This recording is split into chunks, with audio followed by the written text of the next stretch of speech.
Hello दोस्तों। तो आज हम जो नई मूवी लेकर आए हैं वो मूवी का नाम है अनब्रेकेबल। अनब्रेकेबल मूवी में जो लीड रोल में है उसमें सैमुअल एल जैक्सन और ब्रूस विल्स है। ये मूवी एक ऐसी फिक्शनल मूवी है जिसके आगे दो और पार्ट बने हैं, स्प्लिट और ग्लास। तो चलिए शुरू करते हैं आज की मूवी। तो जैसे कि ये जो मूवी है, इस मूवी का थीम कॉमिक्स से रिलेटेड है और इस मूवी की स्टार्टिंग में हमें बताया जाता है कि कोई भी जो कॉमिक्स होती है उस कॉमिक्स में 25 पेजेस होते हैं और जो कॉमिक्स होती है उसकी स्टार्टिंग प्राइस $1 से लेकर $140 तक भी हो सकती है या उससे ज़्यादा भी हो सकती है। और कॉमिक्स के क्रेज के बारे में इतना है कि जो एक एवरेज कॉमिक्स लेने वाला होता है उसके पास कम से कम 3000 तक कॉमिक्स की किताबें होती हैं। और ये जो मूवी है एक सुपर हीरो की मूवी है जो एवेंजर्स और बैटमैन जैसे सुपर हीरो जैसी नहीं है। ये बिल्कुल एक ऐसा सुपर हीरो है जो कि हमारे बीच में भी रहेगा और लेकिन सुपर हीरो जैसा होगा भी नहीं। तो कहानी शुरू होती है फिलाडेल्फिया से। यहाँ पर एक बच्चे का जन्म हुआ होता है और वो बच्चा जो अपने जन्म से लेकर इतना रोता है कि वो रोता ही रहता है और उसके आस पड़ोस के लोग भी आ जाते हैं इस परेशानी में कि आखिर बच्चा क्यों रो रहा है, उसको क्या परेशानी है, क्या प्रॉब्लम है। लेकिन कोई भी इस बात को समझ नहीं पाता। सभी लोग एक दूसरे की तरफ हैरानी से देखते रहते हैं और पूछते हैं कि बच्चे को प्रॉब्लम क्या है, क्योंकि ये एक बहुत ही अननेचुरल सी बात हो जाती है कि बच्चा इतनी देर तक रो क्यों रहा है। तो इसको पता लगाने के लिए लोग क्या करते हैं, लोग एक डॉक्टर को बुलाते हैं और वो जो डॉक्टर होता है वो बच्चों का ही स्पेशलिस्ट होता है। और उसके बाद जब वो डॉक्टर आता है तो वो बच्चे की माँ के पास जाता है, क्योंकि जो बच्चा होता है वो उसकी माँ के ही पास होता है, क्योंकि बच्चे का अभी अभी जन्म हुआ होता है। बच्चे की माँ उसको अपने साथ लपेट कर लेटी हुई होती है, क्योंकि वो भी परेशान हुई होती है और खुद टेंशन में होती है कि उसका बेटा उसको रो क्यों रहा है, इतना परेशान क्यों है, जिसके कारण वो भी डरी सी हुई होती है और सबको वहाँ से जाने के लिए कहती रहती है। लेकिन वो जो डॉक्टर होता है वो उसके पास जाकर बैठ जाता है और उसको बोलता है कि क्या वो उसके बच्चे को देख सकता है। इसके बाद वो उसके बच्चे को अपनी गोद में उठा लेता है और उठाने के बाद वो उसको अच्छी तरह से चेक करता है, उसकी हाथ पैर, उसकी हार्ट बीट, एक एक चीज़ को अच्छी तरह चेक करता है कहीं कोई उसको प्रॉब्लम तो नहीं है। तो इसके बाद वो क्या देखता है कि उसके बच्चा जो है छोटा, जिसका अभी अभी जन्म हुआ है, उसके हाथ और पैर दोनों में फ्रैक्चर हुआ है, इसलिए वो इतने देर तक रो रहा है। और वो पूछता है कि कहीं ये बच्चा गिरा तो नहीं था या और उसके जन्म के समय कोई प्रॉब्लम तो नहीं आई थी। तो सभी डॉक्टर बोलते हैं ऐसा कुछ नहीं हुआ था। तो इसके बाद वो सबको बताता है कि उस बच्चे के हाथ पैर में फ्रैक्चर है। और ये बात सुनकर उसकी माँ और रोने लगती है और सभी हैरान हो जाते हैं कि आखिर ऐसा हुआ और हुआ क्यों। नेक्स्ट सीन में हमारी मूवी का जो मेन लीड हीरो है वो ट्रेन में कहीं जा रहा होता है और खिड़की के बाहर देख रहा होता है, किसी सोच में बहुत ही डूबा हुआ होता है। ऐसा लगता है जैसे कि वो किसी उलझन में है। तभी उसकी जो पास वाली जो सीट होती है वो खाली सीट होती है और उसके पास एक सुंदर सी लड़की आकर बैठने के लिए पूछती है कि उसके साथ कोई बैठा तो नहीं है। ये देखकर ये हमारी कहानी का हीरो होता है, खुश हो जाता है और उसको बोलता है कि उसके साथ कोई नहीं बैठा, वो आराम से बैठ सकती है। तब तब वो जो लड़की होती है अपना बैग सीट के ऊपर रखने लग पड़ती है, क्योंकि उसके पास काफ़ी सामान होता है। तो इस दौरान जब वो अपने सामान सीट के ऊपर रखती है तो उसकी टी शर्ट ऊपर उठ जाती है और उसके कमर पर टैटू सा बना हुआ होता है, जिसको देखकर हमारा जो हीरो होता है वो उत्तेजित हो जाता है और वो देखकर खुश हो जाता है कि उसके पास जो लड़की बैठी है बहुत ही हाई प्रोफाइल सी है। तब वो क्या करता है, अपनी जो मैरिज की रिंग होती है उस रिंग को उतार कर अपनी जेब में डाल लेता है, ताकि उसको पता न चले कि वो शादीशुदा है और अभी तक कुंवारा है, इस चक्कर में, ताकि वो उस पर लाइन मार सके और उसके बाद एंजॉय कर सके। इसके बाद वो उसको बातें करना शुरू कर देता है और उसको अपनी जोक वाली अच्छी अच्छी बातों से हंसाता है और उसको इम्प्रेस करने की कोशिश करता है और लड़की भी उससे इम्प्रेस होना शुरू हो जाती है। तभी इनकी बातों का सिलसिला आगे बढ़ता जाता है और वो उसको पूछता है कि वो क्या करने आई है। तो वो उसको बोलती है कि मैं एक स्पोर्ट फंक्शन को ऑर्गेनाइज करने आई हूँ और इसी के साथ वो स्पोर्ट्स की बातें करके उसके करीब होना चाहता है। तभी लड़की को वो पूछता है कि अगर के साथ कोई है तो नहीं, तो लड़की उसको बोलती है कि नहीं, मेरी शादी हो चुकी है और मुझे अब में कोई इंटरेस्ट नहीं है। तो ये सुनकर वो जो हमारा हीरो होता है उदास हो जाता है, बोलता है कि उसका भी उसके साथ कोई ऐसा सीन नहीं है, वो तो सिर्फ नॉर्मल उससे बात करना चाहता था। ये कहकर वो अपना उससे दूर हो जाता है और लड़की भी उठकर दूसरी सीट पर जाना अच्छा मानती है, क्योंकि उसको ये एक ठर की तरह का बंदा लगता है। तभी क्या होता है, जो ट्रेन होती है उसकी स्पीड अचानक से बहुत ज़्यादा बढ़ जाती है और उसके साथ वाले जो सभी पैसेंजर होते हैं वो खिड़की के बाहर देखने लगते हैं कि आखिर क्या प्रॉब्लम हुई है। तभी क्या होता है, जो खिड़की से देखने के बाद इतनी स्पीड हो जाती है कि ट्रेन अपनी लाइन से उतर जाती है और क्रैश कर जाती है, जिसमें सभी लोग बुरी तरह से जख्मी हो जाते हैं या फिर कई मर जाते हैं। इसके बाद जो नेक्स्ट सीन आता है उसमें हमारे हीरो का शहर दिखाया जाता है, जहाँ पर एक बच्चा होता है जो टीवी में प्रोग्राम देख रहा होता है और उसमें न्यूज़ चल रही होती है। न्यूज़ में दिखाया जाता है कि अभी अभी एक ट्रेन का एक्सीडेंट हुआ होता है, जिसमें बहुत ही भयानक तरीके से तबाही हुई होती है और उसमें पैसेंजर जो होते हैं उनकी मौत हो जाती है। ये जो प्रोग्राम देख रहा होता है बच्चा, वो उसी हमारे हीरो का बच्चा होता है, जो कि अपने पापा के आने की वेट कर रहा होता है। तभी जब उसे देखता है कि ट्रेन का एक्सीडेंट हो गया है, तो जाकर एक नोटिस लिखता है जहाँ पर उसने अपने पिता की ट्रेन का नंबर लिखा होता है, कंफर्म करने के लिए कि उसका पिता इसी ट्रेन से होते नहीं आ रहा। मूवी के नेक्स्ट सीन में हमारा हीरो हॉस्पिटल में बैठा हुआ होता है और बैठकर जब वो बेड में बैठा होता है तो बहुत ही हैरान परेशान हुआ होता है, क्योंकि उसका अभी अभी एक्सीडेंट हुआ होता है और वो अपने एक डॉक्टर उसके पास आता है और उस डॉक्टर से पूछता है कि उसको क्या हुआ है।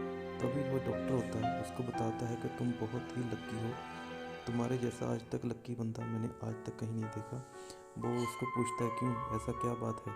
तो वो उसको बोलता है कि तुम्हारा अभी अभी जो एक्सीडेंट हुआ था, उस एक्सीडेंट में सभी पैसेंजर की मौत हो गई, सिर्फ वही बचा है, तो इसमें के लिए तुम लकी हो। तो ये सुनकर बहुत ही हैरान हो जाता है वो। इसके बाद जब वो अपने रूम से बाहर निकलता है तो बाहर क्या देखता है, बहुत सारे लोग बैठे होते हैं और उसको हैरानी से देख रहे होते हैं, क्योंकि उस एक्सीडेंट में सिर्फ एक वही एक अकेला ऐसा इंसान बचा होता है जो कि जिंदा बच गया। और सबसे बड़ी हैरानी वाली बात, उसको एक खोज भी नहीं आई होती। तो जब वो वहाँ से गुजर रहा होता है, उसकी बीवी और बच्चा भी यहाँ पर पहुँच जाता है और उसके साथ गले लगकर रोने लग पड़ते हैं, और वो भी रोने लग पड़ता है कि वो उसको बच गया। लेकिन इसी के साथ वो इसके लिए भी हैरान रहता है कि आखिर उसको कुछ क्यों नहीं हुआ, उसको एक खरोच भी तक क्यों नहीं आई। तो इसका बारे में आहिस्ता आहिस्ता जैसे जैसे फिल्म बढ़ती है उसको अपने बारे में पता चलता है। मूवी के नेक्स्ट सीन में एक प्रोग्राम किया जाता है। ये प्रोग्राम जो है वो एक श्रद्धांजलि का प्रोग्राम होता है, जो कि उस ट्रेन में मरने वाले लोगों की याद में चलाया गया होता है। क्योंकि फॉरेन कंट्रीज़ में क्या होता है, जब भी कोई वहाँ पर ऐसी दुर्घटना होती है जिसमें बहुत सारे लोग एक साथ मर जाते हैं, तो उनके लिए एक श्रद्धांजलि का प्रोग्राम किया जाता है, जिसमें सभी लोग आके बैठ जाते हैं और लोग मरने वालों की आत्मा की शांति की प्रार्थना करते हैं।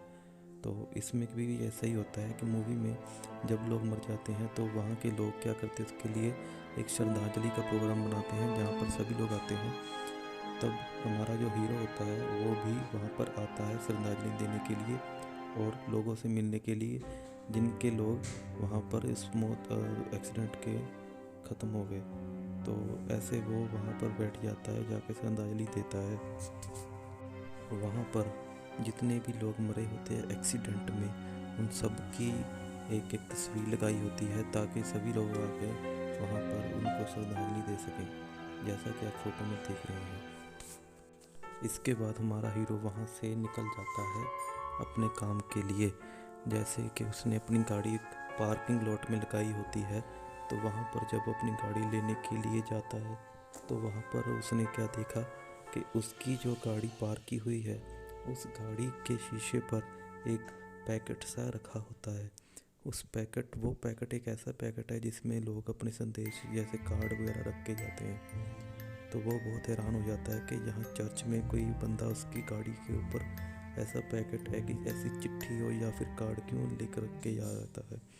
तो जब वो उस कार्ड को उठाता है तो देखा आता है कि कार्ड के ऊपर एक लिमिटेड एडिशन का प्रिंट किया होता है। मतलब ये जो कार्ड है बहुत ही लिमिटेड एडिशन का है, ये हर किसी को नहीं मिलता। तो वो ये देखकर हैरान हो जाता है कि आजकल उसकी लाइफ में बहुत ही हैरानी वाली बातें हो रही है। तो जब वो लिमिटेड एडिशन वाले कार्ड को खोलता है तो देखता है कि वो कार्ड में देखता है कि उस कार्ड में लिखा होता है कि तुम कितने दिनों से बीमार हुए हो, मतलब कितना टाइम हो गया है तुम्हें बीमार हुए, तुम्हें याद है तुम कितने टाइम से बीमार हुए हो। तो वो सोचता है ये बात लिखने वाली है या फिर क्या पूछने वाली है, कोई किसी से ऐसा क्यों पूछता है कि तुम कितने दिनों से बीमार हुए हो, तुम्हें याद है तुम कितने दिनों तक बीमार हुए हो। ये कोई पूछने वाली बात नहीं, ये कॉमन वर्ड नहीं है। तो वो बहुत ही दुखी परेशान हो जाता है कि आखिर उसके साथ ऐसा क्यों हो रहा है। तो वो क्या करता है, उस कार्ड को वहीं पर रख लेता है और उसका एड्रेस देखता है। तो उस एड्रेस में एक शॉप का एड्रेस दिया होता है जहाँ पर एक एग्जीबिशन होनी होती है। तो वो उस कार्ड को अपनी गाड़ी में रख के चला जाता है, सोचता है कि उस एग्जीबिशन में जाए और ना जाए। नेक्स्ट सीन में हमारा हीरो अपने काम पर होता है और अपनी यूनिफॉर्म पहन रहता होता है। वो एक स्टेडियम में सिक्योरिटी का काम करता है और आने जाने लोगों पर नज़र रखता है और हर तरह की सिक्योरिटी उसी का जिम्मे होती है। तो जब वो सिक्योरिटी में भी अपने कपड़े चेंज कर रहा होता है तब भी उसी के दिमाग में वो कार्ड वाली लाइन चलती है कि वो आखिर कितनों दिनों से बीमार हुआ है। तो वो खुद सोचता है कि उसको खुद याद नहीं वो कितने दिनों से बीमार नहीं हुआ, क्योंकि उसको ये याद नहीं आता कितने दिनों से या फिर कितने सालों से।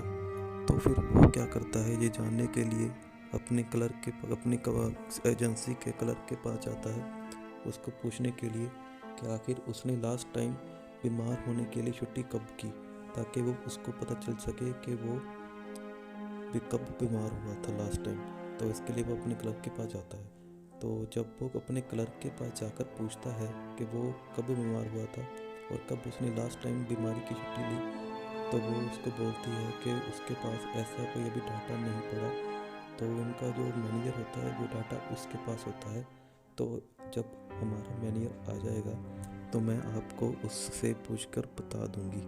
तो ये पूछकर वो उसको बोल देती है कि आप जा सकते हैं। इसके बाद हमारा हीरो वहाँ से चला जाता है।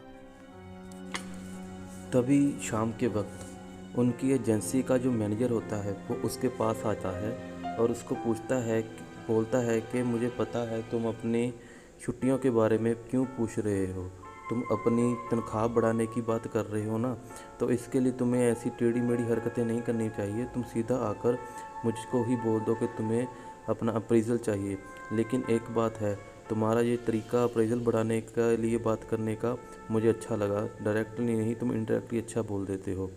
तो इसके बाद उसका मैनेजर उसकी जो सैलरी होती है उसको 15% और बढ़ा देता है और वो वहाँ से चला जाता है। लेकिन जो तुम्हारा हीरो होता है वो इस बात से खुश नहीं होता, क्योंकि उसको तो ये जानना था कि वो बीमार हुआ तो नहीं हुआ। तो उसके बाद जो मैनेजर उसको बताता है कि उसने आज तक अपने करियर में कभी भी छुट्टी नहीं की है बीमारी के लिए, इसलिए वो उसकी तनख्वाह इसलिए बढ़ा रहा है। लेकिन वो इस बात से बुरी तरह खुद सेटिस्फाई नहीं होता। तो वो अपनी रात बीवी के पास जाता है और रात को उसके कमरे में चला जाता है, क्योंकि इन दोनों में अनबन चल रही है और इन दोनों की जो मैरिड लाइफ है वो अच्छी नहीं चल रही, इसलिए वो दोनों एक साथ नहीं सोते और एक कमरे में नहीं होते। तो इसलिए वो अलग अलग कमरे में होते हैं। तो जब रात होती है तो वो रात को अपनी बीवी के कमरे में जाकर उनका दरवाज़ा खटखटाता है। जब उसकी बीवी बाहर आती है तो वो उसको पूछता है कि जब कभी उसको याद है कि क्या वो कभी बीमार हुआ है या उसको कभी किसी भी तरह की फ़िज़िकल प्रॉब्लम हुई है, क्या उसको याद है, क्योंकि उसको तो याद नहीं आ रहा। तो उसकी जो बीवी होती है वो उसको बोलती है वो सारा दिन काम करके थक गई है, इसलिए वो इस बारे में इतना सोच नहीं पा रही। तो वो सोचता है मुझे सिर्फ हिंट दे दो कि तुम्हें क्या लगता है। तो उसकी बीवी जो होती है वो बोलती है कि उसको भी ऐसा कुछ याद नहीं है कि तुम आखिरी टाइम कब बीमार हुए हो, क्योंकि अभी तक मैंने तुम्हें देखा नहीं है कभी बीमार हुए, तुम कभी बीमार होते ही नहीं हो। तो इसके बाद वो उसको बोलता है कि क्या तुम्हें ये बात कुछ अलग सी नहीं लग रही कि कोई इंसान कभी बीमार ही नहीं हुआ। तो वो उसको बोलती है तो तुम इसके बारे में इतना क्यों सोच रहे हो, ये अच्छी बात है अगर तुम कभी बीमार नहीं हुए हो तो ये बुरी बात तो नहीं है, इसलिए तुम जाओ और सो जाओ, रेस्ट करो, जिससे तुम्हारे दिमाग को भी थोड़ी शांति मिलेगी। ये बात होने के बाद दोनों अपने अपने काम चले जाते हैं। नेक्स्ट सीन में मूवी फ्लैशबैक में चली जाती है। फ्लैशबैक में 1974 में होती है, जहाँ पर मिस्टर जो ग्लास है हमारा, जिसकी बचपन में जन्म लेते ही हड्डियाँ टूट जाती है, उसको दिखाया जाता है। वो अपनी कमरे में बैठा हुआ होता है, उसके हाथ में फ्रैक्चर हुआ होता है। उसमें फ्रैक्चर का कारण ये है कि उसमें एक अजीब तरह की बीमारी होती है। उसमें बीमारी में ऐसा है कि किसी भी इंसान की जिसको जो बीमारी होती है वो उसकी हड्डियां कांच की तरह होती हैं, वो कभी भी टूट जाती हैं। इसलिए उसके साथ के जो बच्चे होते हैं वो उसको मिस्टर ग्लास बोलते हैं, क्योंकि वो भी कांच की तरह एक तरह होता है, कभी भी टूट सकता है। तो इसलिए वो बच्चा खुद को बहुत कम महसूस करता है और अपने कमरे से बाहर नहीं निकलता, जिसको देखकर उसकी माँ परेशान रहती है कि उसका बेटा बाहर नहीं निकलता तो आगे चलकर वो ज़िंदगी कैसे जिएगा, कैसे अपनी रोज़मर्रा के काम कर पाएगा। तो वो परेशान रहती है और अपने बच्चे को बाहर निकलने के लिए प्रेरित करती है, लेकिन वो उसका बच्चा बोलता है कि वो बाहर नहीं जाएगा, क्योंकि बाहर की दुनिया उसको अलग तरह से ट्रीट करती, क्योंकि वो सबसे अलग है। तो उसकी माँ उसको बोलती है ऐसा नहीं है, तुम्हें अपनी हिम्मत से काम लेना पड़ेगा। तो इसके बाद वो बोलती है तुम बाहर पार्क में खेलते क्यों नहीं हो जाके। तो वो बोलता है अगर पार्क में जाएगा तो उसकी हड्डियाँ टूट जाएगी, उसको दर्द होगा। तो उसकी माँ बोलती है तो ऐसा नहीं है, तुम पार्क में जाओ, वहाँ पर एक गिफ्ट है तुम्हारे लिए, बेंच पर पड़ा, वो वेट कर रहा है, जाकर गिफ्ट देखो तुम्हारे लिए क्या है। तो ये सुनकर बच्चा पार्क में चला जाता है गिफ्ट लेने के लिए। जब वो उस गिफ्ट को खोलता है तो देखता है उस गिफ्ट में एक कॉमिक्स पड़ी हुई होती है। कॉमिक्स का नाम होता है एक्टिव कॉमिक्स। ये कॉमिक्स एक ऐसे सुपर हीरो की होती है जिसमें कई शक्तियाँ होती हैं और वो एक शेर नाम के विलन से लड़ता है। तो उसकी माँ जो होती है उसको बोलती है ये कॉमिक्स मैं तुम्हारे लिए लेकर आई हूँ, ये बहुत ही रेयर कॉमिक्स है, किसी के पास नहीं है। और उसको बोलती है तुम्हारी ज़िंदगी भी इस कॉमिक्स की तरह ही है और तुम भी एक तरह के सुपर हीरो ही हो, क्योंकि तुम सबसे अलग हो, तुम में वो ताकत है जो किसी में और में नहीं है। और उसको बोलती है कि क्या तुम्हें ये कॉमिक्स पसंद आई। तो उसका बेटा बोलता है कि हाँ माँ, मुझे ये कॉमिक्स बहुत पसंद आई। तो उसको बोलती है कि अगर तुम रोज़ ऐसे पार्क में आओगे, बच्चों से मिलोगे, बैठोगे, खेलोगे, तो उसको हर रोज़ वो एक नई कॉमिक्स ला कर देगी और इससे वो इस तरह से वो उसको कॉमिक्स के लालच देकर बाहर निकलने के लिए मना लेती है और बच्चा कॉमिक्स पढ़ने लगता है और पढ़ते पढ़ते वो खुद को एक तरह कॉमिक्स की दुनिया का ही मानने लगता है। इसके बाद का सीन आता है मूवी में, वो है प्रेजेंट टाइम का सीन। इसमें मिस्टर ग्लास जो होते हैं वो अपने एग्जीबिशन में बैठे होते हैं और एक पेंटर का काम कर रहे होते हैं और उसने अपनी दुकान में, शॉप में पेंटिंग्स लगाई होती है। उसकी जो पेंटिंग्स होती है वो कॉमिक्स से रिलेटेड होती हैं। उसकी सभी पेंटिंग में कॉमिक्स के करैक्टर होते हैं और तभी उसकी शो में एक इंसान आता है और कॉमिक्स को देखने लगता है और उसको एक कॉमिक्स की पेंटिंग बहुत पसंद आती है। तो वो उसको बोलता है कि ये कॉमिक्स की जो पेंटिंग बनाई है बहुत ही अच्छी है, तो वो क्या इसको ले सकता है। तो मिस्टर ग्लास बोलता है हाँ आप इसको ज़रूर खरीद सकते हो। तो ये बोलकर वो बोलता है कि ये कॉमिक्स की जो पेंटिंग है वो अपने बेटे को देगा जो उसका जन्मदिन आ रहा है। तो ये सुनकर मिस्टर ग्लास भड़क जाते हैं और बोलते हैं तुम्हारे बेटे की उम्र क्या है। तो वो बोलता है मेरे बेटे की उम्र 4 साल है। तो वो बोलता है नहीं, ये कॉमिक्स की जो पेंटिंग है ये बच्चों के लिए नहीं है, ये उसके लिए जो इसको समझ पाता है, ये कोई बच्चों का खिलौना नहीं है। ये बोलकर उसको बाहर जाने के लिए बोल देता है। तो जो कस्टमर होता है वो बोलता है अगर तुमने बेचनी है तो करना क्या है। तो बोलता है मैं कुछ भी करूँ, तुम कौन होते हो। ऐसा बोलकर वो वहाँ से चला जाता है। उसके जाने के बाद हमारी मूवी का हीरो ब्रूस विल्स और उसका बेटा उसके पास आते हैं, क्योंकि उसने जो कार्ड दिया होता है उसमें उसकी शॉप का एड्रेस भी दिया होता है। तो जब वो उसको बोलता है कि क्या वो इसके पास आ सकता है, तो मिस्टर क्लास बोलता है नहीं तुम नहीं आ सकते, तुम्हारे पेंटिंग्स देखने का समय ख़त्म हो गया है। तो वो उसको बोलता है उसके पास लिमिटेड एडिशन का कार्ड है। तो मिस्टर ग्लास बोलता है कि इस तरह के कार्ड तो बहुत लोगों के आए, लेकिन ये कार्ड का टाइमिंग मैंने पहले रखा हुआ था, आप टाइमिंग से लेट आए। तो वो बोलता है ये कार्ड लेने मैं नहीं आया था, ये कार्ड मेरी गाड़ी के शीशे के ऊपर पड़ा हुआ था। तो ये सुनकर मिस्टर ग्लास उसकी तरफ मुड़कर देखते हैं और बोलते हैं हाँ मुझे तुम्हारा ही इंतज़ार था।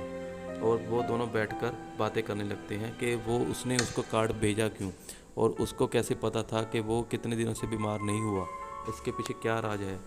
तो मिस्टर ग्लास उसको अपनी स्टोरी बताते हैं कि कैसे कैसे वो उसने अपना बचपन निकाला है, कैसे उसको हड्डियां टूटती रहती हैं एक अलग तरह की बीमारी के लिए।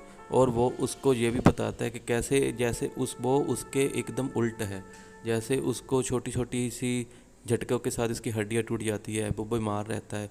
उसी तरह से जो हमारी मूवी का हीरो ब्रूस विल्स है वो एकदम अलग है, उसको ना तो कभी कोई बीमारी हुई है और ना ही कभी उसको कोई भी चोट आई, ना ही कभी उसका फ्रैक्चर हुआ। तो वो बोलता है हम दोनों एक तरह से एक कॉमिक्स के एक ही कैरेक्टर हैं, हम दोनों एक दूसरे ऑपोजिट हैं। ऐसे ही हर दुनिया में हर कोई किसी ना किसी तरीके से ऑपोजिट होता है। तो वो हमारा जो हीरो होता है वो उसको बड़ी ही अजीब तरीके से देखता है, तुम पागल हो। लेकिन वो बोलता है नहीं ये सही है, तुम्हें क्या याद है तुम्हारा कब लास्ट टाइम एक्सीडेंट हुआ था और कब तुम्हें चोट आई। तो वो बोलता है तुम्हें सबसे क्या। तो बोलता है कि नहीं, तुम देखो जैसे लास्ट टाइम अभी ट्रेन का एक्सीडेंट हुआ, तुम्हारे सिवा कोई और उसमें इंजर्ड नहीं हुआ, लेकिन तुम ठीक हुए, और किसी को जैसे चोट लगी उसको कोई चोट भी नहीं लगी। यह सुनकर वो उसको बोलता है तुम बहुत ही बेतुकी बातें कर रहे हो, ऐसा कुछ नहीं होता। तो मिस्टर ग्लास वो उसको बोलते हैं नहीं ऐसा है, जैसे तुम में भी एक शक्ति है मुझ में भी शक्ति है, हम दोनों एक दूसरे से जुड़े हुए हैं। अगर तुम में कोई शक्ति है तो तुम्हें इस शक्ति का इस्तेमाल अच्छे कामों के लिए करना चाहिए। तो इसको बोलकर हमारा ब्रूस विलिस बोलता है ऐसी कोई बात नहीं होती, हम में कोई शक्ति नहीं, हम इसी तरह से एक नॉर्मल इंसान है। और ये बोलकर वो अपने बच्चे को वहाँ से लेकर चला जाता है और उसको बोलता है आज के बाद उसको कभी वो कॉन्टैक्ट भी ना करे। इसके बाद हमारा हीरो अपने घर आता है और घर आकर एक अखबार का पन्ना पढ़ने लगता है। इसमें खबर होती है कि लोकल मैन ओनली सर्वाइवर इन डेडली ट्रेन क्रैश। इसमें बताया गया है कि सिर्फ एक इंसान ही बचा है इस इतने बड़े भयानक हादसे में, और ऐसा कैसे हो सकता है कि सिर्फ एक इंसान बचा हो और उसको कोई चोट भी ना लगी हो। तो ये खबर पढ़कर वो खुद सोचने लगता है कि आखिर कहीं उस मिस्टर ग्लास की बात में सच्चाई तो नहीं है, कहीं वो एक असल में कोई सुपर हीरो तो नहीं है। तो ये पढ़कर वो खुद को बहुत ही परेशान हो जाता है, सारी रात वो जागकर ऐसे ही निकाल देता है पढ़ कर। और ऐसे ही वो अपने फ्लैशबैक में भी सोचता है कि कैसे उसको अपने जितने एक्सीडेंट हुए कभी वो बीमार नहीं हुआ। तो ये सोचकर सोचते सोचते वो अपने स्टोर रूम में चला जाता है। स्टोर रूम में जाकर वो वहाँ पर एक पिस्टल पड़ी होती है, पिस्टल को देखने लगता है। पिस्टल को देखते उसमें गोली देखते गोली है कि नहीं है। तो वो वहाँ पर एक अखबार ही पड़ी होती है, उस अखबार में लिखा होता है local football star injured in near foot fatter car accident. इसमें दिखाया गया है कि हमारे हीरो का एक एक्सीडेंट भी पहले हुआ होता है जब वो एक कॉलेज में पढ़ा होता है, तब भी उस एक्सीडेंट में भी उसको कुछ नहीं होता, बल्कि इसमें वो एकदम से बच जाता है। और एक्सीडेंट इतना भयानक होता है कि सारी की सारी जो गाड़ी होती है वो भी उसमें ख़त्म हो जाती है। इसके बाद अपनी बीवी के पास जाता है रात को और उसको पूछता है कि क्या तुम्हें याद है जब मेरा एक्सीडेंट हुआ था तब उस एक्सीडेंट में मुझे कोई खरोच आई, कहीं पे किसी तरह का फ्रैक्चर हुआ या फिर कोई तरीके से मुझे किसी तरह की इंजरी हुई। तो वो बोलती है ऐसा कुछ नहीं है, लेकिन तुम आजकल ऐसी बातों पर ध्यान क्यों दे रहे हो, तुम्हें अपने काम पर ध्यान देना चाहिए, क्योंकि वो काम ही तुम्हारा धर्म है और तुम्हें वो ही रोटी देगा। लेकिन वो बोलता है ले वो तो ठीक है, लेकिन मैं ये भी सोचना चाहता हूँ कि आखिर मैं कभी बीमार हुआ क्यों नहीं। तो बोलती है आज मैं थक गई हूँ, आप कल बात करेंगे। इसके बाद हमारा जो हीरो होता है वो अपने काम पर गया होता है। काम पर जाकर उसका काम ये होता है कि वो पब्लिक में जाकर काम करता है, लोगों पर ध्यान देता है।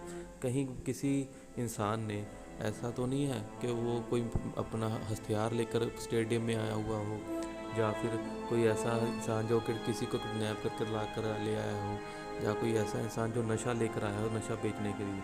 तो वो लोगों पर ध्यान देता है क्योंकि उसका काम है सिक्योरिटी का। तो सिक्योरिटी के काम में करते करते वो लोगों को देखता है, उनको परखता है, उनको सोचता है, संभालता है। लेकिन उसमें एक और बात होती है, क्योंकि जब वो किसी को टच करता है तो वो जब टच करने के बाद उसको ऐसा एहसास होता है कि जैसे वो इंसान को समझता है वो इंसान क्या करके आया, उसको एक फ्लैशबैक सा सीन सा दिखाई देता है, उसको कुछ महसूस होता है उस इंसान के बारे में। तो इसी बीच में उसको एक इंसान टच करता है, तो टच करने के बाद उसको अजीब सा फील होता है जैसे वो इंसान सही नहीं है, उस इंसान के पास कुछ है, लेकिन वो क्या है वो समझ नहीं पाता। वो अपने आप को ज़्यादा जब ध्यान से सोचता है तो उसको दिखाई देता है कि उसके पास एक पिस्तौल है और वो पिस्तौल को अपने स्टेडियम में लेकर जाना चाहता है। तभी वहाँ पर मिस्टर ग्लास आ जाते हैं और उसको पूछते हैं कि क्या उसने उसके ऑफ़र के बारे में कुछ सोचा। तो वो बोलता है वो अभी उसके बारे में नहीं सोच रहा, वो अभी काम पर है और उसके पास इतना फालतू टाइम नहीं है। तो मिस्टर ग्लास उसको बोलता है तो चलो बताओ तुम काम क्या करते हो। तो बोलता है मैं यहाँ पर सिक्योरिटी का काम करता हूँ और लोगों को आते जाते देखता हूँ। तो वो देखता है कि हमारा जो हीरो होता है एक इंसान को बहुत ही ध्यान से देख रहा होता है। तो वो उसको बोलता है कि तुम उसको इतना ध्यान से क्यों देख रहे हो। तो वो बोलता है कि मुझे नहीं पता, लेकिन जब मैं उसके पास से गुजरा तो मुझे अजीब सा एहसास हुआ कि उस इंसान के पास कुछ है जो है वो अच्छा नहीं है। तो वो मिस्टर ग्लास को बोलता है तुम्हें ऐसा कैसे लगा। वो बोलता है बस मुझे फील हुआ जब वो मेरे पास से गुजरा। तो मिस्टर ग्लास उसको बोलते हैं कि ऐसा है कि तुम में एक अपनी ताकत के सिवा एक और ऐसी पावर है, वो है स्कैनिंग करने की। तो अल्ट्रासाउंड स्कैनिंग की तुम में बंदे को बिना देखे ही उसको जान सकते हो उसके पास क्या है। तो वो बोलता है नहीं ऐसा कुछ नहीं, जैसे मेरी सिक्स सेंस का काम कर रहा है वो। नहीं वो मिस्टर ग्लास बोलता है नहीं ऐसा नहीं है, तुम में एक पावर है और तुम्हें इस अपनी पावर का यूज़ करना चाहिए। तो जैसे जैसे वो इंसान उसके पास आता है लाइन में, वो दोनों उसको ध्यान से देखने लगते हैं। तो जो हमारा शक्की इंसान भी होता है तो वो भी देख लेता है कि उनके लोगों की नज़र उस पर है। तो वो वहाँ से निकल जाता है बच के, ताकि उसको पकड़ ना पाए। तो ऐसा करके वो लाइन से बाहर निकल जाता है। इस सब के बाद वो दोनों जब स्टेडियम में जाते हैं तो हमारा हीरो मिस्टर ग्लास को बोलता है कि तुम मेरी ज़िंदगी में इंटरफेयर क्यों कर रहे हो, तुम मुझे हर जगह फॉलो क्यों कर रहे हो, आखिर तुम्हें मुझसे चाहिए क्या। तो मिस्टर ग्लास को बोलते हैं मुझे तुमसे कुछ नहीं चाहिए, मैं सिर्फ ये चाहता हूँ कि तुम्हें अपने आप पर यकीन होना चाहिए और तुम्हें इसके लिए शुक्रिया अदा करना चाहिए भगवान का कि तुम्हें एक ऐसी पावर है कि तुम कभी बीमार नहीं होते। तुम बिल्कुल मेरे ऑपोजिट हो, खुद को पहचानो। तुम में एक सुपर पावर है, तुम एक सुपर हीरो, तुम एक कॉमिक्स के करैक्टर की तरह हो। तो हमारा हीरो उसको बोलता है तुम यहाँ से चले जाओ, तुम बहुत ही बेतुकी बातें करते हो, तुम्हें इस बारे में कुछ नहीं पता क्या है क्या नहीं है, तुम बस ऐसे ही बोलते हो। तो ऐसे दोनों लड़ते हैं और वो हमारा हीरो मिस्टर ग्लास को वहाँ से भेज देता है वापस जाने के लिए। वापस जाने के लिए जब हमारा मिस्टर ग्लास अपनी गाड़ी में जाता है तो हम देखते हैं उसकी गाड़ी भी एक तरह से स्पेशल मॉडिफाइड की होती है। जैसे उस गाड़ी में बहुत ही स्पंज लगा होता है, किसी भी तरह का कोई हार्ड मैन्युफैक्चरिंग कंपोनेंट अंदर नहीं लगा होता ताकि उसमें किसी तरह की चोट ना आए, क्योंकि थोड़े से ही चोट से ही उसकी हड्डी टूट सकती है। तो इसलिए जब वो अपनी गाड़ी में बैठता है तो गाड़ी में रिवर्स करने के लिए जब पीछे देखता है उसको वही इंसान दिखाई देता है जिसको हमारे हीरो ने स्टेडियम में देखा होता है कि उसके पास कुछ है। तो उस अपने हीरो की बात को कंफर्म करवाने के लिए वो उसका पीछा करता है कि कहीं उसके पास में सच में कोई बंदूक तो नहीं है, तो कि या फिर हमारा हीरो सिर्फ ऐसे ही अंदाज़ा लगा रहा है। तो इसके लिए वो उसका पीछा करना शुरू कर देता है। तो मिस्टर ग्लास उस शक्की इंसान का पीछा करते करते हुए एक सबवे में चले जाते हैं और वहाँ पर जाकर एक सीढ़ियों के पास पहुँच जाते हैं और देखते हैं कि वो इंसान सीढ़ियों के नीचे उतर के आगे एक ट्रेन के पास जा रहा है। तो वो वहीं पर रुक जाते हैं क्योंकि उन्हें सीढ़ियों से डर लगता है, क्योंकि उनको डर है कहीं उनका पैर फिसल गया तो वो फ्रैक्चर हो जाएंगे, उनकी हड्डियाँ टूट जाएंगी, क्योंकि उनको फिर सीढ़ियों से एक तरह का फोबिया होता है। फोबिया होता है जैसे हमें किसी चीज़ से डर लगे, हमारे हाथ पैर कांपने लगे तो उसको फोबिया बोलते हैं। एक तरह की बीमारी होती है मानसिक। तो इसी तरह उनको ये फोबिया होता है कहीं वो अगर सीढ़ियों के नीचे उतरेंगे तो उनको चोट लग जाएगी, वो गिर जाएंगे, उनको फ्रैक्चर हो जाएगा या उनकी जान भी जा सकती है। तो इसलिए वो वहाँ पर डर जाके और कुछ टाइम के लिए खड़े हो जाते हैं। जिसके बाद क्या होता है, मिस्टर ग्लास देखते हैं कि वो इंसान उससे दूर जा रहा है। तो वो वहाँ से ही रुककर उसको आवाज़ लगाते हैं कि वो उसकी बात सुनकर जाए और कहते हैं कि तुम रुक जाओ, तुम रुको, मैं तुम्हें पकड़ने नहीं आया हूँ, ना ही मैं तुम्हें पकड़ने के लिए तुम्हारे पीछा कर रहा हूँ। मैं सिर्फ इसलिए यहाँ पर हूँ क्योंकि मैं देखना चाहता हूँ कि तुम्हारे पास कोई पिस्टल है या कोई ख़तरनाक हथियार है जिससे तुम कोई भी किसी का नुकसान पहुँचा सकते हो। मैं सिर्फ देखना चाहता हूँ और कुछ नहीं। लेकिन ये बात करते समय वो उसको जब बुलाते हैं तो वो उनकी बात को सुनकर अनसुना कर देता है और वहाँ से निकल जाता है। तो इसके बाद क्या होता है, मिस्टर ग्लास उसको रोकने के लिए, उसको पकड़ने के लिए जल्दबाजी करते हैं और सीढ़ियों से उतरना शुरू कर देते हैं। इससे क्या होता है कि उनके पैर लड़खड़ा जाते हैं क्योंकि वो जल्दी जल्दी में सीढ़ियों से उतरने की कोशिश करते हैं उस बंदे को पकड़ने के लिए, लेकिन उससे वो लड़खड़ा जाते हैं और उनका पाँव फिसल जाता है। फिसलने के कारण वो सीढ़ियों से गिरने लगते हैं।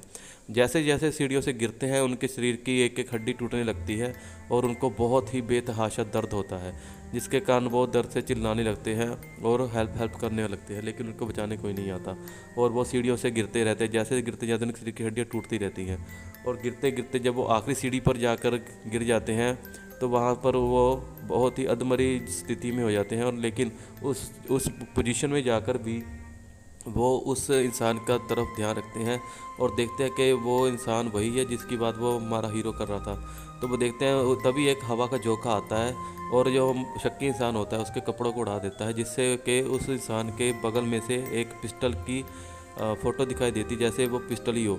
तो उसको देखकर हमारा जो मिस्टर ग्लास होते हैं वो खुश हो जाते हैं, क्योंकि उनको तो पता चल जाता है कि उनका जो हीरो है उसके पास कई तरह की सुपर पावर्स है। वो बंदे को स्कैन भी कर लेता है, क्योंकि उसने बिना देखे ही बता दिया था कि उस इंसान के पास कुछ खतरनाक हथियार है, जिसको वो कंफर्म कर लेते हैं। इसके बाद जो नेक्स्ट सीन आता है उसमें हम देखते हैं कि हमारा हीरो का बेटा होता है, वो एक पार्क में बच्चों के साथ खेल रहता होता है। लेकिन वो बच्चे जो होते हैं उसको चिढ़ा रहे होते हैं कि उसके पिता वो ऐसे ही ठल्ले हैं, कोई काम अच्छा नहीं करते ये वो, जिससे कि उसका बच्चा परेशान हो जाता है। लेकिन तभी वहाँ से हमारा हीरो आता है और अपने बच्चे को बुलाकर बोलता है कि तुम मेरे साथ घर चलोगे। वो बोलता है क्यों? तो बोलते हैं आज हम एक्सरसाइज करेंगे। तो वो बोलता है कि आज आपको एक्सरसाइज क्यों इतना याद आ रहा है? तो बोलते हैं नहीं, आज एक्सरसाइज करेंगे। और तभी वो अपनी एक्सरसाइज करने के लिए अपने नीचे घर के नीचे चले जाता है, जहाँ पर उन्होंने अपना एक्सरसाइज करने का सामान रखा होता है। तो वहाँ पर जो एक्सरसाइज करने के लिए जाते हैं तो वो देखते हैं कि उन्होंने जब इसमें वेट डालना शुरू करते हैं तो वेट को बहुत ही आसानी से उठा लेता है। तब उसका बेटा जो होता है उसमें वेट और डालता है, तो वो उतना वेट भी डाल लेता है, लेकिन वो उतना भी वेट उठा लेता है। इससे वो दोनों हैरान हो जाते हैं कि उसमें इतनी ताकत कैसे है।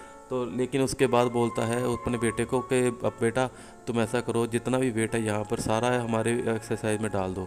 तो उसका बेटा बोलता है कि पापा मैंने तो पहले से ही सारा वेट डाल दिया, आपने पहले से इतना सारा वेट उठा लिया है। तो ये करते करते वो कम से कम 500-600 किलो वेट की बेंच प्रेस लगा लेता है, और तब भी उसके बाद उसको थकावट महसूस नहीं होती। इससे पता चलता है कि वो एक्सरे के साथ स्कैन करने के साथ उसमें एक अल्ट्रा ताकत भी होती है, जिससे कि वो सुपर ह्यूमन की जैसा ही है और सुपर हीरो की तरह कुछ भी कर सकता है। इसके बाद नेक्स्ट सीन में एक हॉस्पिटल का सीन आता है, जहाँ पर मिस्टर ग्लास एक हॉस्पिटल के बेड पर लेटे हुए होते हैं, क्योंकि उनका अभी एक्सीडेंट हुआ होता है। और वो एक सोच में पड़े होते हैं कि कैसे एक तरह के एक ऑपोजिट पावर वाले इंसान इस दुनिया में रहते हैं, क्योंकि उनको लगता है कि हर एक इंसान का दूसरा रूप इस दुनिया में है। तो इसी के बारे में सोच रहे होते हैं। तभी वहाँ पर हमारे हीरो की पत्नी वहाँ पर आ जाती है। वो इसलिए आ जाती है क्योंकि वो एक नर्स का काम कर दी होती है, और वो उसी हॉस्पिटल में काम करती है जहाँ पर मिस्टर ग्लास एडमिट किए होते हैं। तभी जब वो मिस्टर ग्लास का इलाज करना शुरू करती है तो मिस्टर ग्लास उससे बातें करना शुरू कर लेते हैं और पूछते हैं तुम कहाँ रहते हो, तुम्हारे पिता का नाम क्या है, तुम्हारे पति का नाम क्या है, तुम्हारा बच्चा क्या करता है। तो इस सब में उसको पता चलता है कि उसका जो हीरो है वो ही उसका पति है। तो वो उसको बात करने से लगता है, अपनी तरफ आकर्षित करने लगता है कि हाँ वो उसके फ्रेंड की तरह बात करता है। तो बातों बातों में वो उसको पूछता है कि जब तुम्हारे पति का तुम्हारे साथ एक्सीडेंट हुआ था तो उसको चोट आई थी कि नहीं आई थी। जिसको सुनकर वो बहुत ही हैरान हो जाती है और उसको पूछती है कि उसने तो अभी तक उसको बताया ही नहीं कि उसका पति के साथ एक्सीडेंट हुआ है, उसको कैसे पता चल गया कि उसका भी एक्सीडेंट हुआ है। तो वो उसको पूछने लगती है तो उनको बता देता है कि वो उसके पति को फॉलो कर रहा है और उसके हर एक चीज़ पर नज़र रख रहा है, इसलिए उसको सब कुछ पता है। तो ये सुनकर वो उसको डांटने लगती है कि तुम ऐसे किसी की पर्सनल लाइफ में क्यों देख रहे हो, तुम्हें क्या हक है किसी की पर्सनल लाइफ में ऐसे जासूसी करने का। तो ये कहकर तो वो वहाँ से चला जाती है। लेकिन वो जाते जाते हुए मिस्टर ग्लास उसको बोल देते हैं कि तुम्हारा पति एक सुपर ताकत का शक्तिशाली इंसान है, तुम्हें उस पर यकीन करना चाहिए। तो लेकिन वो उसकी बात को सुनती नहीं, वहाँ से चली जाती है। लेकिन जैसे जैसे समय आगे बढ़ता है हमारा हीरो भी इस बारे में सोचने लगता है कि कहीं वो एक सुपर ह्यूमन तो नहीं है, कहीं उसमें एक कुछ ऐसी शक्तियाँ तो नहीं हैं जिसके बारे में उसे अभी तक पता नहीं था, लेकिन वो उसके अंदर ही थी और कभी कभी उसको जाने अनजाने में उसको यूज़ भी कर लेता था। लेकिन क्या वो सच है? क्या मिस्टर ग्लास की कही हुई हर एक बात सच है या फिर सिर्फ उसकी एक सोच की ही बात है? तो ऐसा करने के बाद वो खुद पर यकीन करने लगता है कि शायद उसमें कुछ ऐसा है जो किसी और में नहीं है।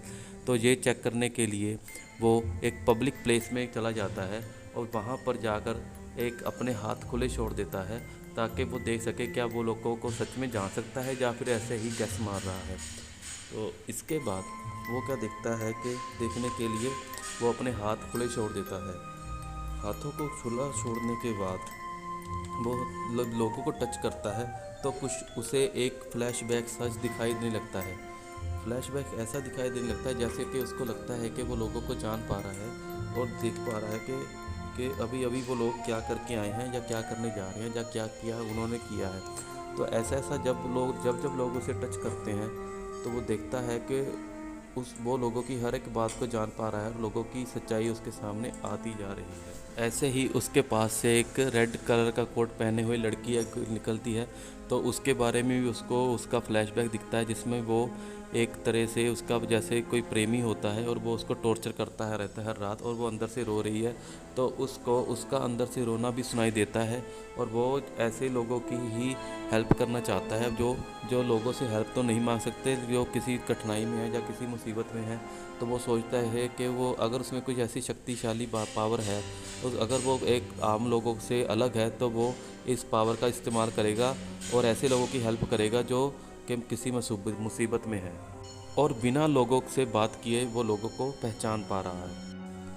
तब शाम को जब वो अपने बेटे के साथ घूम रहा होता है तो उसका बेटा भी उसको बोलता है कि पापा आप क्या सुपर ह्यूमन हो, क्या आप सुपरमैन, आयरन मैन, बैटमैन की तरह एक सुपर हीरो हो, क्या आप लोगों की हेल्प करोगे, क्या आप बुरे लोगों को हराएंगे और अच्छे लोगों को बचाएंगे। तो वो उसको बोलता है कि बेटा सुपर ह्यूमन जैसा इस दुनिया में कुछ नहीं है, ये सिर्फ किताबी बातें हैं और कॉमिक्स और फिल्मों में ही अच्छी लगती है। रियलिटी की दुनिया में ऐसा कुछ नहीं है, रियलिटी की दुनिया में सब हमारे जैसे आम इंसान ही होते हैं। तो लेकिन उसका बेटा जो होता है वो बोलता है कि नहीं, आप एक सुपर ह्यूमन हो, आप को नहीं पता, मुझे पता है कि आप सुपर ह्यूमन हो, मैंने आप में देखा है। इसके बाद रात को जब वो खाना बना रहे होते हैं तो उसका बेटा भी वहाँ पर आ जाता है और उसके हाथ में एक पिस्तौल होती है और पिस्तौल में गोलियां भरी होती है। वो पिस्तौल को लेकर जब अपने हीरो के पास जाता है तो उसकी तरफ पिस्तौल तान देता है और बोलता है कि आपको कुछ नहीं होगा, मुझे पता है आप सुपर ह्यूमन हो। उसके बेटे के दिमाग में ये बात इतनी गहरा आ जाती है कि उसका पिता एक सुपर हीरो है कि वो उस बात को सच्चा मानने के लिए और उस बात की सच्चाई सभी के सामने डालने के लिए कुछ भी करने को लिए गुजर जाता है। तो जब वो अपना पिता के सामने जब पिस्तौल लेकर खड़ा होता है तो उसकी माँ और पिता दोनों डर जाते हैं, लेकिन वो बच्चा मानने को तैयार नहीं होता कि वो सुपर ह्यूमन नहीं है। तो वो बोलता है कि पापा जब मैं आपको गोली चलाऊंगा आपको कुछ नहीं होगा, क्योंकि आप एक सुपर ह्यूमन हो, तो मुझे गोली चलाने दीजिए। लेकिन जो हमारा हीरो होता है वो डरा होता है, उसको नहीं पता कि वो बचेगा या नहीं बचेगा, वो सुपर ह्यूमन है या नहीं है, वो कंफ्यूज होता है। तो इसके लिए वो बोलता है कि बेटा तुम पहले, हम बाद में करेंगे, बाद सुपर ह्यूमन की बाद में बात करेंगे, पहले तुम इस पिस्तौल को नीचे रखो, ये बहुत ख़तरनाक है। लेकिन वो नहीं मानता, रोने लग पड़ता है बच्चा। तो पिता जो होता है वो उसको ज़ोर से झड़कते हुए बोलता है कि तुम्हें रखना पड़ेगा, मैं तुम्हारा पिता हूँ। तो ऐसा बोल के ऊँचा उसको बोलता है, तो जो लड़का होता है वो डर के मारे पिस्तौल नीचे रख देता है और रोने लगता है कि आप सुपर ह्यूमन, आप मानते क्यों नहीं। इतना होने के बाद तीनों फैमिली मेम्बर एक दूसरे को गले लगाकर रोने लगते हैं और बोलते हैं हमारी इतनी अच्छी ज़िंदगी को क्या हो गया है।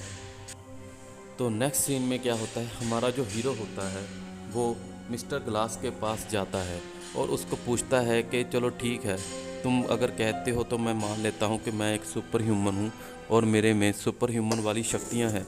तो बताओ, अगर मुझ में सुपर ह्यूमन की शक्ति है तो उस शक्ति का मैं क्या करूँ? तुम बताओ, तुम्हें तो एक्सपीरियंस है इन सभी बातों का, तुम्हें क्या लगता है मुझे क्या करना चाहिए? मुझे कोई सजेशन दो, मुझे हेल्प दो। तो मिस्टर ग्लास जो होते हैं वो उसको बोलते हैं तुम्हें कुछ नहीं करना, तुम्हें सिर्फ वही करना है जो सुपर ह्यूमन करते हैं, तुम्हें लोगों की हेल्प करनी है।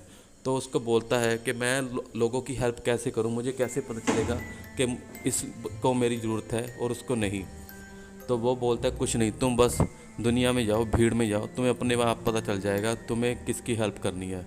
तो इसके बाद हमारा हीरो होता है वो पब्लिक सेक्टर में चला जाता है और एक सब में स्टेशन में चला जाता है। वहाँ पर वो लोगों को समझने लगता है, उनको एक तरह से देखने लगता है कि उन्होंने क्या क्या किया है, क्या क्या नहीं किया। इससे उसको पता चल जाता है लोगों के बारे में कि अगर कोई अच्छा बंदा है उसके बारे में पता चल जाता है, अगर कोई बुरा बंदा है तो उसके बारे में पता चल जाता है। लेकिन इसी बीच उसको एक ये भी बात पता चलती है कि मिस्टर ग्लास उसको बताते हैं कि जैसे हर एक इंसान की एक खासियत होती है तो एक कमी भी होती है, उसी तरह हर एक सुपर ह्यूमन की अगर कुछ पावर है तो उसकी कुछ ऐसी कमजोरी भी होती है कि जो उसको पता होना चाहिए।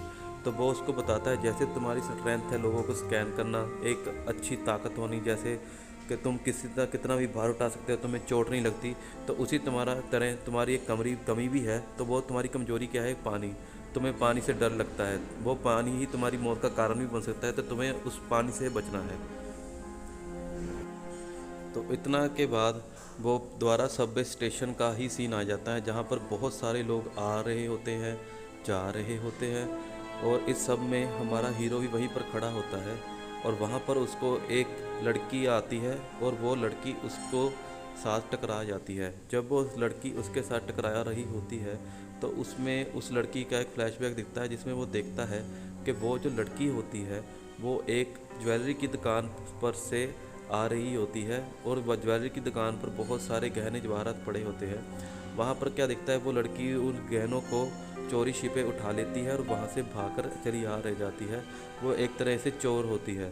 तो हमारा हीरो उसको पकड़ने की कोशिश करता है, तभी उसके सामने एक और इंसान आकर टकरा जाता है, और उस इंसान को देखकर वो हैरान हो जाता है कि ये जो इंसान उससे अभी टकराया है ये एक खूनी है, और ये एक ऐसा खूनी है जो शराब में नशे में जो रास्ते में आने जाने लोगों को तंग करता है, परेशान करता है, और उनको उनके रंग के कारण परेशान करता है, उनको ताने मारता है। तो जब वो बहुत ही नशे की हालत में भी होता है। तो हमारा हीरो जो होता है उसको पकड़ने की सोचता है कि मैं इस कातिल को पकड़ लेता हूँ और इसको सज़ा दिलाता हूँ।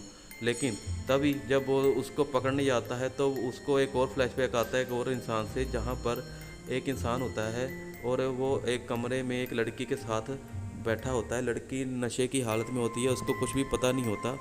तो वो उस लड़की की नशे की हालत में उसका फ़ायदा उठाता है और उसके साथ जिस्मानी संबंध बनाता रहता है दिन रात, और लड़की को दिन रात नशा देता रहता है। लड़की उसकी ही फ्रेंड होती है और उसको भी नशे की आदत होती है, तो इस कारण वो उसको भी पकड़ने की नहीं सोचता। तो लेकिन जब वो सोचता है चलो लड़की की चलो ज़िंदगी बचाऊं, तो साथ ही उसको एक और साथ में एक स्पर्श होता है। स्पर्श में उसको एक इंसान जो टच करता है वो वहाँ का सफाई कर्मचारी होता है।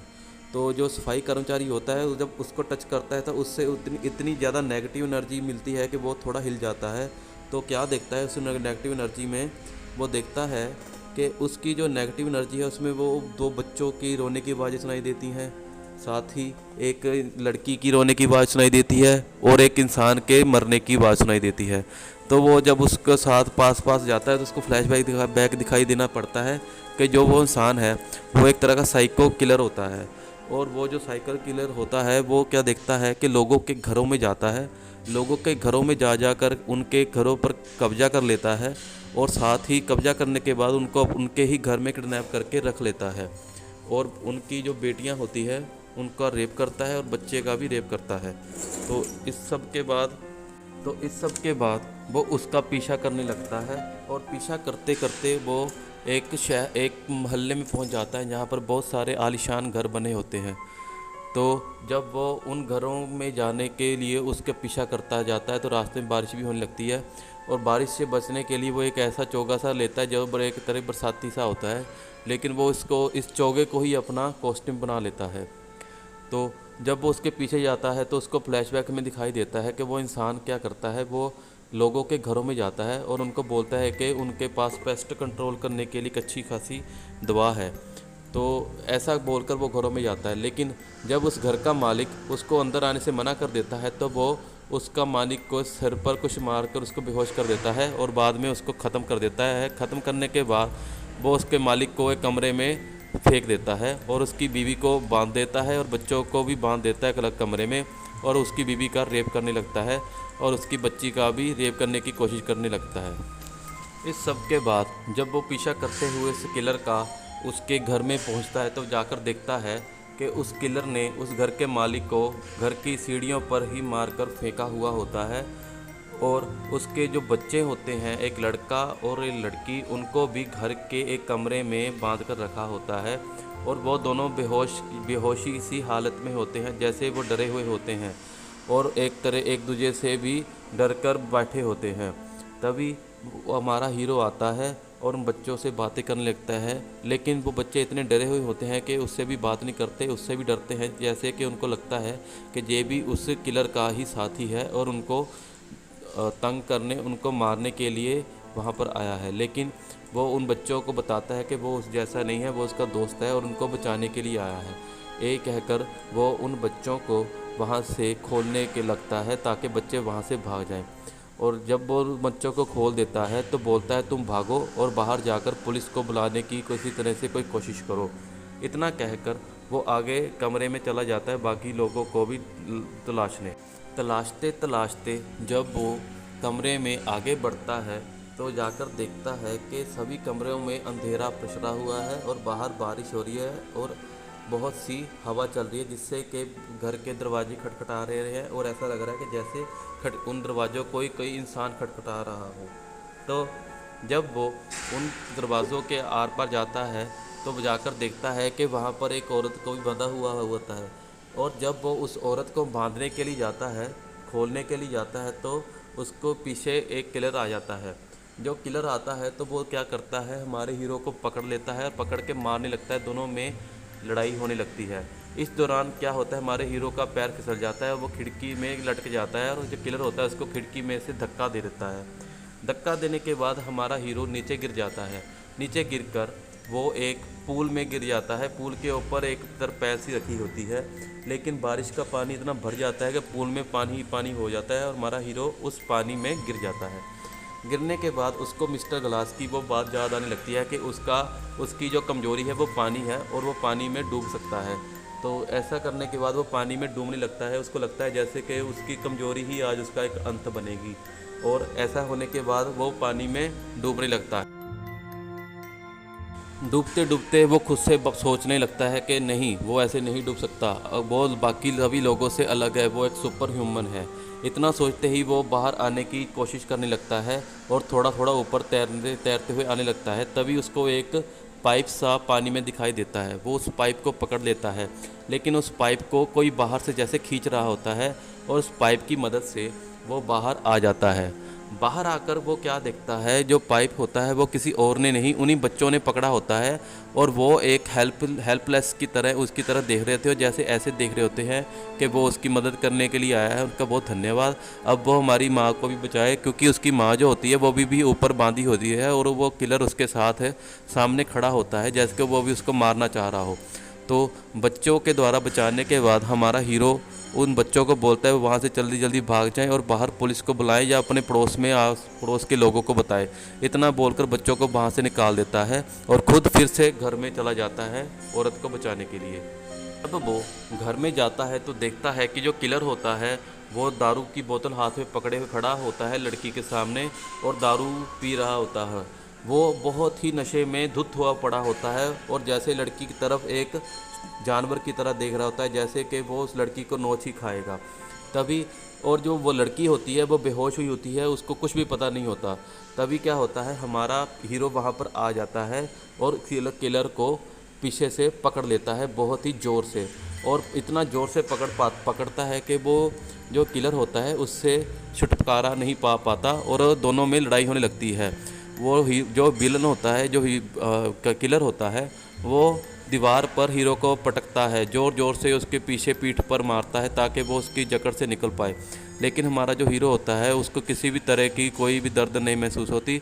वो तो सिर्फ उस लड़की को बचाने के बारे में सोच रहा होता है और वो सिर्फ उसको बचाने के लिए हर कोशिश करता है, और इस तरह से वो अपनी पकड़ को और मजबूत कर देता है, जिससे क्या होता है, जो किलर होता है उसकी सांस फूलने लगती है और उसकी सांस फूलने से क्या होता है, उसका गला दबने लगता है। गला दबने से उसकी सांस कम होने लगती है और उसको आहिस्ता आहिस्ता वो बेहोश होने लगता है। तब वो जब इतना जकड़ होने के बाद, उसकी सांस फूलने के बाद जब वो फिर भी नहीं छूट पाता तो हमारा हीरो उसकी और जोर से उसकी गर्दन को दबा देता है, जिससे कि उसकी गर्दन टूट जाती है और वो वहीं पर मर जाता है। मारने के बाद किलर को हमारा हीरो जो होता है वो उस लड़की को भी खोलने के लिए आगे बढ़ता है, और उस लड़की को जब खोलने के लिए जाता है तो देखता है कि उस लड़की के हाथों कितनी ज़ोर से किलर ने बांधे होते हैं कि उसके लड़की के हाथों पर जख्म हो जाते हैं रस्सी के कारण, और इतनी ज़ोर से बांधने के कारण उसकी रस्सी के कारण उसके हाथों पर जो जख्म हुए हैं उन जख्मों के कारण उसमें से खून निकलता रहता है। खून निकलने के कारण लड़की की जो खून की मात्रा होती है वो कम हो जाती है, जिससे कि उसका दिमाग भी काम करना बंद कर देता है और आहिस्ता आहिस्ता वो भी मर जाती हुई होती है। लेकिन उसको ये पता नहीं होता कि इसको हीरो उसको बचाने आया था, लेकिन इससे पहले ही वो मर जाती है उस हमारे हीरो के उसके बचाने से पहले, जिसको देखकर वो दुखी हो जाता है कि आज वो 3 जिंदगियां बचा सकता था लेकिन वो 2 ही बचा सका क्योंकि उसने लेट कर दिया। तो इसके बाद वो जब लड़की को खोलता है तो लड़की नीचे गिर जाती है। फिर वापस अपने घर आकर वो अपने घर में आके लेट जाता है और अपना जो यूनिफॉर्म होता है वो रख देता है और अपनी बीवी के साथ सो जाता है। वो दोनों कितने ही समय बाद एक साथ सोए हैं, क्योंकि उनमें जो अनबन चल रही थी वो भी अब ख़त्म हो गई है, क्योंकि अब उसको अपना ज़िंदगी का एम मिल जाता है। इसके बाद नेक्स्ट सुबह क्या होता है, चाय के टेबल पर एक अखबार पड़ी होती है और उस अखबार में एक जिक्र किया जाता है कि एक इंसान ने, जिसके बारे में कुछ पता नहीं, उस इंसान ने 2 बच्चों को एक किडनैपर से बचाया, लेकिन उसके बच्चे की माँ और पिता को बचा नहीं पाया। लेकिन जो बच्चे के बयान होता है कि जिस आदमी ने उनको बचाया वो आदमी ने एक काले रंग का कपड़ा पहना हुआ था और वो उनका सेवियर था और जो एक सुपर ह्यूमन की तरह ताकतवर था। फिर क्या होता है, जो हमारा हीरो होता है वो अखबार का टुकड़ा अपने बच्चे की तरफ कर देता है। जब वो बच्चा उस अखबार के टुकड़े को देखता है तो अपने पापा की तरफ भी देखता है, तो उसका पापा बोलते हैं कि आप इस अखबार के टुकड़े को देखो। तो जब वो उस अखबार के टुकड़े को देखता है तो उसमें खबर को भी पढ़ता है, तो उसमें देखा होता है कि लोकल हीरो ने बच्चों को बचाया। तो वो बच्चा अपने पिता की आंखों में देखता है और उसका पिता अपने बच्चे को आंखों ही आंखों में इशारा कर देता है कि वो और कोई नहीं, उसी का बेटा है। इसके बाद वो हमारा हीरो मिस्टर ग्लास के एग्जीबिशन में भी जाता है, जहाँ पर जाकर वो उससे बात करता है, उसको थैंक यू करता है कि उसने उसके अंदर की जो शक्ति है उसके बाहर निकाला, क्योंकि उसको तो इसके बारे में पता ही नहीं था। तो मिस्टर ग्लास उसको बताता है कि ये उसकी बचपन से तलाश थी कि ऐसे इंसान को ढूंढना जो बिल्कुल उसके ऑपोजिट हो। तो उसको ढूंढने के लिए मैंने अपनी ज़िंदगी भर का समा उसमें गुजार दिया, अब जाकर मुझे तुम मिले हो। क्योंकि इस दुनिया का रूल ही है कि हर इंसान के ऑपोजिट एक दूसरा इंसान होता है। उस इंसान में जो खूबी होती है उसी खूबी के ऑपोजिट दूसरे इंसान में भी खूबी होती है, बस हमें उसको ढूंढना पड़ता है। तो ऐसे ही मैंने तुम्हें ढूंढने के लिए अपना ज़िंदगी भर की कमाई और सामान लगा दिया। और इसके बाद वो पूरी फिल्म में पहली बार हैंडशेक करते हैं। लेकिन जब वो पहली बार हैंडशेक करते हैं तो हमारे हीरो को एक अलग सा एहसास होता है, वैसा ही एहसास जैसे उसको किसी दूसरे इंसानों को छू के पता चलता है कि उस इंसान ने क्या किया है क्या नहीं किया। और ये ऐसा पहली बार ऐसा होता है क्योंकि इन दोनों ने अभी तक एक दूसरे को कभी टच भी नहीं किया था। तो जैसे ही हाथ मिलाते हैं तो उसके सामने एक फ्लैशबैक आती है। फ्लैशबैक में क्या आता है, उसमें दिखाई देता है कि कैसे मिस्टर ग्लास ही उस ट्रेन का जिम्मेदार होता है, जिस ट्रेन में हमारा हीरो बैठा होता है, जिसमें सभी लोगों की जान चली जाती है। कैसे मिस्टर ग्लास ने वो प्लेन को क्रैश करवाया जिसमें सभी पैसेंजर की मौत हो जाती है। कैसे मिस्टर ग्लास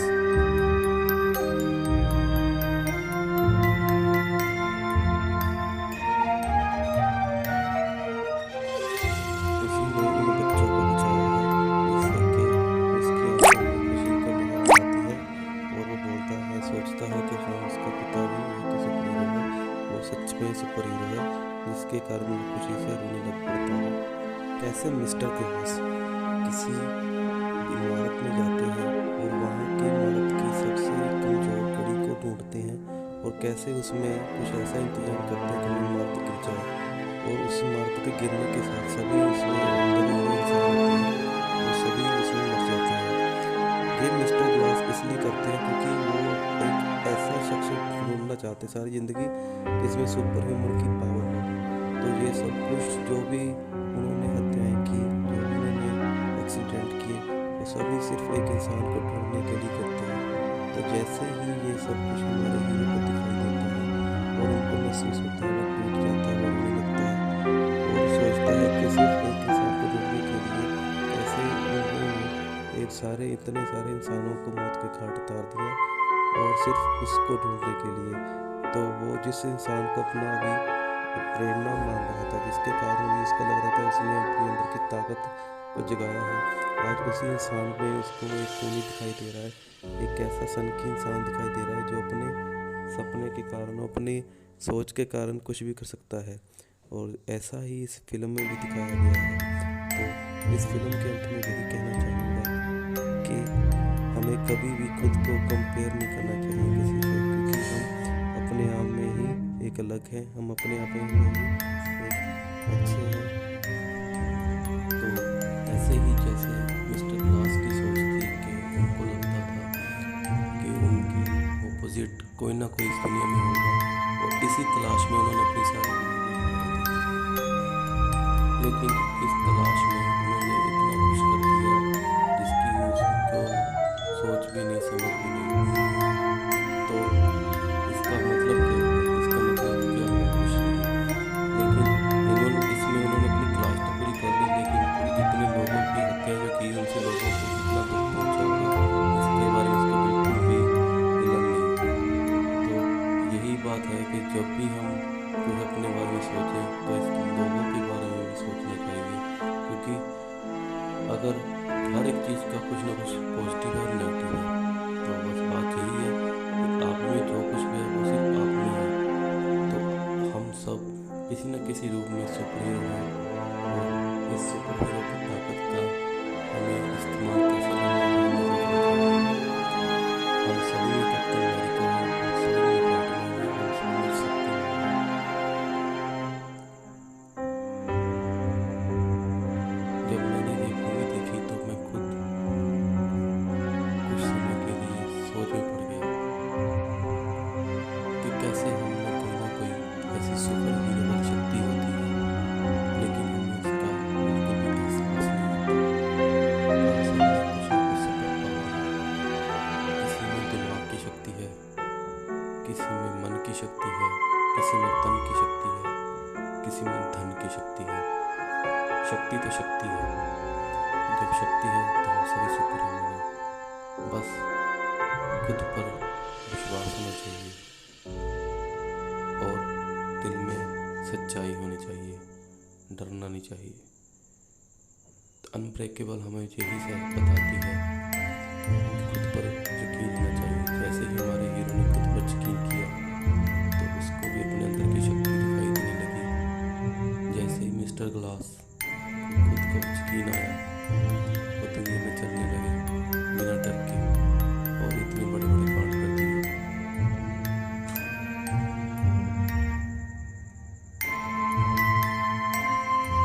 अभी मैंने इतना कुछ बोल दिया, मेरे पास कहने के लिए कुछ नहीं। पूरी मूवी मैंने आप लोगों को सुना के बता दी, आपके देखने के लिए भी लेकिन देखेंगे तो जान पाएंगे मेरे अंदर की वो फीलिंग क्या है क्या नहीं है।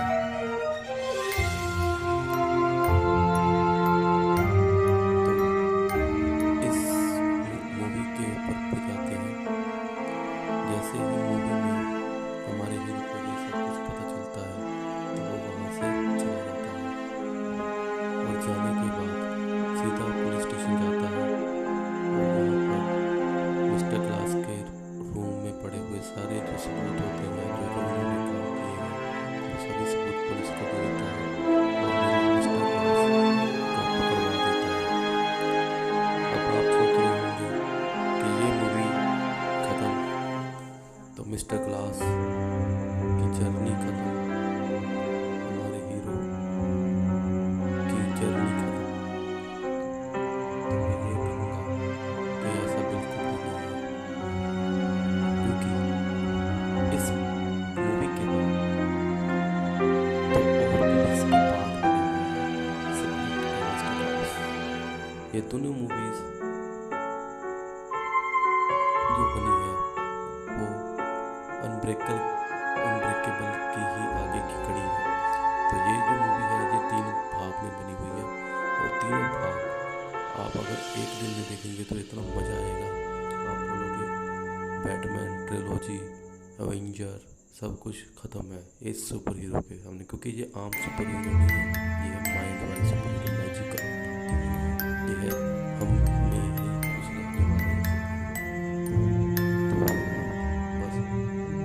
आगे के लिए इतना ही, आज के लिए इतना ही।